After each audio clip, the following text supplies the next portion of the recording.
Hoy tenemos a Carlos Velázquez, un gran escritor, querido Luis.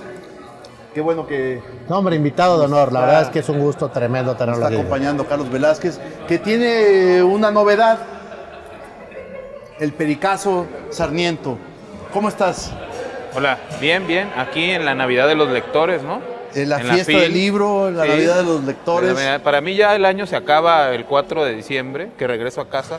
O sea, ya los regalos, la cena, todo ya me vale. Mi Navidad ya es valió el esta. año. Mi Navidad es esta. Vas a llegar tranquilo, cansado. No, voy a llegar ya a empezar el 2018. Perfecto. Vamos pues, platicando un poco de ti antes de hablar de tus novedades editoriales. Que tienes y tienes... La Efeba Salvaje, un librazo de cuentos. Tuve el gusto de que Carlos me lo regalara y de leerlo. Realmente tremendo el libro, pero ya llegaremos allá. Por favor, Camacho. A ver, eres de Torreón. Así es. ¿Cómo decidiste dedicarte a escribir? Porque te he leído crónicas, tuve la oportunidad de echarle unas rápidas lecturas a El Pericazo Sarniento, pero también eres colaborador del Cultural con mi querido Diego Ortega y Delia Juárez. ¿Eres escritor desde hace cuánto tiempo? Bueno, yo empecé a escribir en el 2003. O sea, no tengo demasiado tiempo dedicándome a esto. Sin embargo, creo que lo hemos hecho bien. He tenido un gran respaldo tanto de editoriales como de editores, como de gente que se dedica a la literatura, que me ha echado mucho la mano en este camino y ha hecho que las cosas en apariencia sean más sencillas, pero sí implica un gran esfuerzo. La pregunta era, ¿cómo te decidiste, ¿no?, a dedicarte a la literatura? Aquí, como me ves de feo, soy un ser estético, ¿no? Entonces tiendo hacia eso, ¿no? Entonces hay algunos que pintan, hay algunos otros que hacen música, y yo dije, yo me voy a dedicar a la literatura. ¿Qué edad tenías cuando dijiste? En el 2003, que tenía 25, 26 años, algo así. Oye, Carlos, y lograste un tono, desde mi perspectiva, magnífico. Seguramente esos ya son juicios estéticos personales, pero para mí la prosa que más me interesa de la literatura de la generación a la que perteneces, ¿cómo fue? ¿Lo lograste al principio? ¿Trabajaste? ¿Fue difícil? ¿O de pronto tuviste una revelación? Ya sé que no, pero cuéntanos un poco ese proceso para llegar a esa prosa y estilo tan claro y definido que tienes. La confirmación de un estilo es una cosa bastante compleja y complicada. Es decir, hay gente que se pasa escribiendo toda su vida y nunca da con su voz, ¿no? Aunque publique libros, pareciera que hay una voz, que hay una presencia, y sin embargo, cuando los lees, pues esa cosa no existe o está demasiado diluida. La conformación de un estilo es una mezcla, sobre todo, del lenguaje popular, es decir, el lenguaje oral y el lenguaje escrito. Es decir, el lenguaje que leemos en los libros, el lenguaje que escuchamos en la calle. Pues esta suma de estos dos elementos conforma, de alguna manera, el estilo del autor, ¿no? En mi caso, yo creo que también, aparte de esta mezcla, está presente de manera muy importante, ¿no?, la música. Eres melómano, eso me percaté hoy. Que es algo que con lo que convivo las 24 horas del día, todos los días del año, y que además es como el ambiente o la música, o sea, el ruido de fondo para que se desarrolle no solo mi trabajo, sino mi vida. Pero tu prosa, yo le estuve tratando de darle una etiqueta, no puede tener etiqueta, es incomparable. O sea, si tienes una... No, tiene etiqueta Carlos Velázquez. Así es. Y no se puede decir, eres de Torreón, no puede ser, es norteño. O sea, no. Es un lenguaje bastante único. Pero la música, ¿cómo llegó a que tú quisieras meterla en tu...? Bueno, mi primer contacto con la música, yo soy de Torreón, entonces Torreón es una ciudad pequeña que desde finales de los 70 empezó a tener un movimiento, un auge muy importante de la cumbia. Entonces empezaron a surgir muchos grupos de cumbia en la ciudad, ¿sí? Y tú te subías al camión, pasabas por alguna tienda o en tu casa mismo, en tu misma casa escuchabas todo el tiempo canciones de cumbias. Pero además está el antecedente de que como gente del norte, todo el tiempo se escuchan corridos igual en la calle. Pasaba por afuera de una cantina y escuchaba corridos, me subía al autobús y escuchaba corridos. Entonces, estas dos cosas son algo que confeccionó una dieta en mí, ¿no? Que como son modelos narrativos, es decir, los corridos cuentan historias, las canciones de cumbia, bueno, Pedro Navajas, que es una cumbia, ¿no? Que también es una cumbia, cuenta una historia, además muy larga, o sea, es un gran aliento narrativo para una canción, ¿no? Todo esto se me fue quedando a mí en el cerebro y de alguna manera yo ya venía preparado con un modelo narrativo.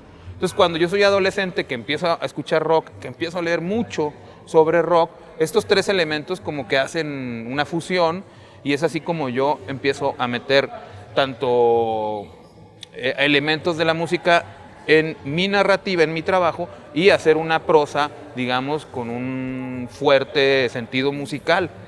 ¿Qué te gusta escuchar de música? Bueno, cuando yo era joven, ¿no? Más o menos alrededor de los 17 años, pues ya sabes, ¿no? Quería ser sofisticado y escuchaba jazz así todo el tiempo, ¿no? Llegué a aglutinar una colección de discos de Coltrane de 100, ¿no? De 100 álbumes solo de Coltrane, más otros 100 de Miles, ¿no? Pero un día decidí que... el jazz fue... Sí, el jazz fue determinante, sobre todo para la escritura de la Biblia Vaquera, ¿no? Que es uno de mis libros de cuentos. Pero conforme fui creciendo y alejándome un poco de la adolescencia, me di cuenta que pues, a mí lo que me gusta es el rock, ¿no? Entonces lo que más escucho es rock. Y ya prácticamente cada vez voy dejando de escuchar cualquier otro género. ¿Y Charly García te gusta? Y me centro mucho en el rock. Sí, por supuesto, Charly García es una de mis ¿Serú Girán, más Sui grandes Generis, influencias. o ya... Todo, desde sus bandas, sus primeras bandas, hasta él como solista, su trabajo como solista me parece genial. Entonces, y sobre todo, además del rock, cada vez me he ido orillando más hacia el punk, ¿no? Que sí, me gusta muchísimo el rock, lo disfruto, pero cada vez me descubro que estoy escuchando más punk y más punk. O sea, entre más viejo, más cascarrabias, ¿no? Sex Pistols, The Clash o... Todos, o sea, los Sex Pistols, The Clash. Misma temática, pero cambiaba un poco el género. Tuve la suerte de escucharlo hablar en San Luis. Contabas que empezaste a leer, tus primeras lecturas fueron Rolling Stone y revistas de música, porque eso es lo que llegaba a Torreón. Y luego, ¿qué has ido leyendo y qué es lo que te gusta leer? ¿Cuáles son los autores que te apasionan, de los que tú dices? Digo, y obviamente yo lo sé porque te leo, pero cuéntanos para que la audiencia también lo sepa. Bueno, desde muy joven tuve con la suerte de encontrarme a Joyce y quizás eso provocó en mí como una gran influencia, bueno, provocó en mí un gran impacto y ha sido una gran influencia que se puede rastrear sobre todo en la Biblia Vaquera. Pero, sin embargo, yo he sido como pésimo lector de literatura en mi idioma. Casi todo lo que he leído siempre han sido escritores norteamericanos, ¿no? Eso fue con lo que me formé y conforme han ido avanzando los años, mi mapa de lecturas casi siempre se orienta hacia el mundo sajón. Escritores en español he leído pocos, aunque esto puede resultar medio engañoso porque, o sea, a los 17 también, o sea, la influencia de José Agustín fue muy, muy, muy determinante y en general, leí pocos autores, incluso latinoamericanos, ¿no? Le di una pasada a Borges, como todo mundo, una a Cortázar, pero los que más me gustaron fueron los borgianos, ¿no?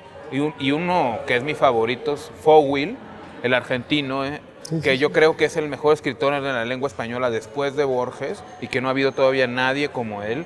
O sea, absolutamente nadie le llega creo yo, a la misma calidad que tiene este autor, que incluso ha sido muy importante en mi vida, no solo como literato, sino como una guía, ¿no? Un referente. Como un referente en cuanto también a la relación de cómo vive uno la literatura, ¿no? Fogwill publicó a un grupo muy específico de autores, de los cuales también hay varios que me encantan, como Alberto Laiseca, y después de eso, pues he estado por aquí leyendo más que nada, por ejemplo, este año solamente he leído puros libros de música, porque se atraviesa por un boom de biografías de rock, y casi todo mi tiempo lo he estado quemando en eso, y también ¿Biografías de rock? Ajá, y también en la lectura de cuentos. Este año he retomado la lectura de libros de cuentos como hace 2 o 3, que no me enfocaba en eso. A ver, Oye, recomiéndanos pero no, bueno, vas tú. tres biografías de músicos. Sé que vas a recomendar a Keith Richards porque estoy viendo que... Ajá. pero... Bueno, la biografía de Keith Richards está buena, pero hay mejores. Yo te recomendaría Los Trapos Sucios, que es la biografía de Motley Crue, un libro divertidísimo, lleno de travesuras. Otro libro, la biografía de Ozzy Osbourne, si te quieres reír, si de verdad te quieres carcajear y pasarte la bomba con un libro, se llama Confieso que he bebido. Y en tercer lugar, pues yo recomendaría la biografía de Bruce Springsteen, un librazo. Querido Luis. No, es que yo iba a irnos a un poquito más a los cuentos, que decías, estás leyendo cuentos. Oí que te gusta Carver, y no sé si lo releíste este año, pero si fuera el caso, cuéntanos, y además, ¿qué cuentos te tocaron este año? Bueno, he leído tantos y tantos libros que, a ver, no sé si me acuerdo Pero de bueno, todos. dinos un par, no. Ajá, sí, pero así de los que han sido como muy significativos, La Vaga Ambición, me gustó muchísimo. Sí, un librazo, de Emiliano Muchísimo. Monjes ese libro. No, ese es de Ortuño. Ah, perdón, la Vaga Misión es de Ortuño. Sí. Sí. Me está confundiendo con la superficie más honda, sí, tienes razón. Que me gustó bastante. Sí, un librazo. Me pareció que envidiable, ¿no? Y bueno, para hablar de alguno que no sea mexicano, leí este año un libro de un chico que se llama Rodrigo Hasbún, que se llama Lo peor de estos años, que es un libro de cuentos que me gustó muchísimo. Me encontré como una voz ahí, un tono, como lo mencionábamos, que escapa mucho a la constante latinoamericana. En general, los escritores latinoamericanos, ya sean bolivianos, chilenos, argentinos, cuando en sus primeros libros son muy iniciáticos, hablan mucho de la juventud, de la primera novia, de los primeros paseos en coche, y habla de lo mismo, pero creo que escapa mucho a esta sensación que te producen los primeros libros de latinoamericanos, una sensación de que ellos creen que están escapando del mundo por el hecho de salir de su lugar de origen, ¿no? Esta es una voz que me pareció bastante sólida, muy sólida para un libro de cuentos primerizo. ¿Te gusta escribir para un suplemento? ¿Es una disciplina que disfrutas? Hay varios tipos de escritores, ¿no? Los escritores que se aíslan y los que quieren establecer un contacto con el mundo.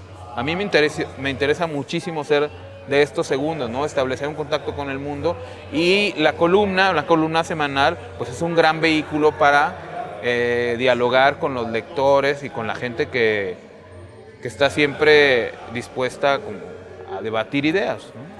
Antes se decía que era una charla de café, ahora es una buena chela, ¿no? Es una buena chela con el lector, ¿no? Sí, Oye, así es. nos quedamos con ganas de saber, y de la literatura estadounidense que nos hablabas, ¿quiénes te gustan? Porque no nos dijiste. Y déjame añadir una pregunta. ¿Y los lees en inglés o los lees en español? Son las dos. Sí, bueno, yo he leído tanto en inglés como en español. Por ejemplo, leer On the Road en español es como complicado, hay que leerlo en inglés. Por ejemplo, Lolita también hay que leerlo en inglés. Pero he leído muchos libros en español, muchas traducciones, porque también eso me ha ayudado al momento de confeccionar tu estilo, ¿no? Yo creo que surgen accidentes. Es decir, una mala traducción no necesariamente es una mala experiencia. Tal vez para el lector sí, pero para el escritor no. Porque el escritor lo que tiene que hacer todo el tiempo es sacar lo mejor de lo peor. Y entonces, tú estás leyendo, por un lado, en inglés, por otro lado, algún autor en español, y por otro lado, una pésima traducción, y todo eso metido en tu cabeza, si tú logras llevarlo a la página, ¿sí?, con tu propia voz, con una personalidad, la mitad del trabajo está hecha, ¿no? La otra mitad significa pensar en términos de historia, de trama, de estructura, pero esto yo creo que ha sido muy importante para mí, leer malas traducciones. Obviamente todo tiene un límite, no quiero decir que me pase todo el tiempo leyendo leyendo autores no en su idioma original, pero este bastardismo ha sido muy importante para mí. ¿Tus títulos son una provocación divertida o son un reto con tu editor en turno? O sea, porque La Biblia Vaquera, o sea, a mí me encantó el título. El Pericazo Sarniento, La Efeba Salvaje, La Marrana Rosa de la literatura, no, es la Marrana Negra de la literatura rosa. Bueno, rosa. Yo... A mí me gustan. Sí. Son magníficos. A mí me gustan, o sea... Poner títulos debe ser la cosa más complicada del mundo, ¿no? Yo creo que muchos autores tienen como dificultad para nombrar sus obras, pero yo considero que el título debe ser capital, porque cuando llegas tú a la librería, ¿no?, si el título ya te está seduciendo, si te está hablando, o sea, es más probable que el posible comprador levante el libro y vea la contraportada, ¿no? Entonces, yo por alguna extraña razón que todavía no logro comprender, tengo como esta cierta habilidad para titular los libros, no sé tampoco de dónde vino, y la mayoría de las veces soy yo el que ya los da cuando hago cuando entrego el libro a la editorial. Entonces es muy raro que a veces tenga que pelear con el editor por el título, y todos los títulos vienen casi a la par del texto. Solo me ha pasado en una o dos ocasiones que surge el texto y después tengo que titularlo, ¿no?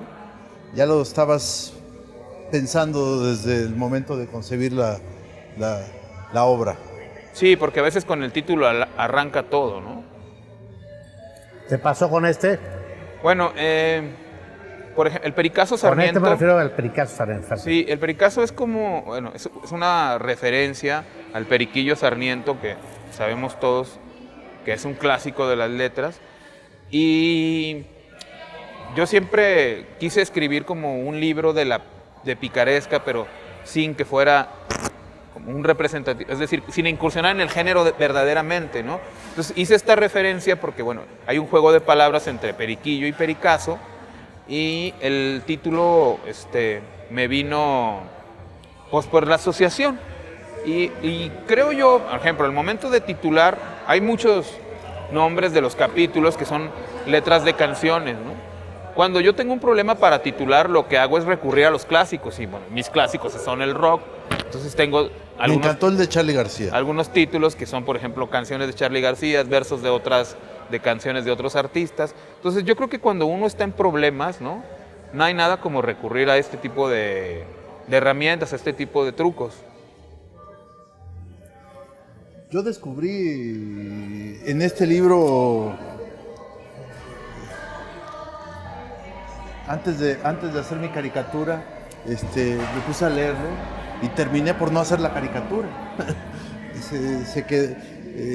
Es una lectura muy rápida. O sea, para el lector, o sea, eso es algo que... Tiene un poder y una facilidad de atrapar magnífica. Y eres valiente al tratar temas. Sí, bueno, a mí no hay nada que me disguste más como lector que encontrarme con una prosa, con una narrativa, con una narración demasiado pesada, lenta, difícil de leer, difícil de de Asir, ¿no?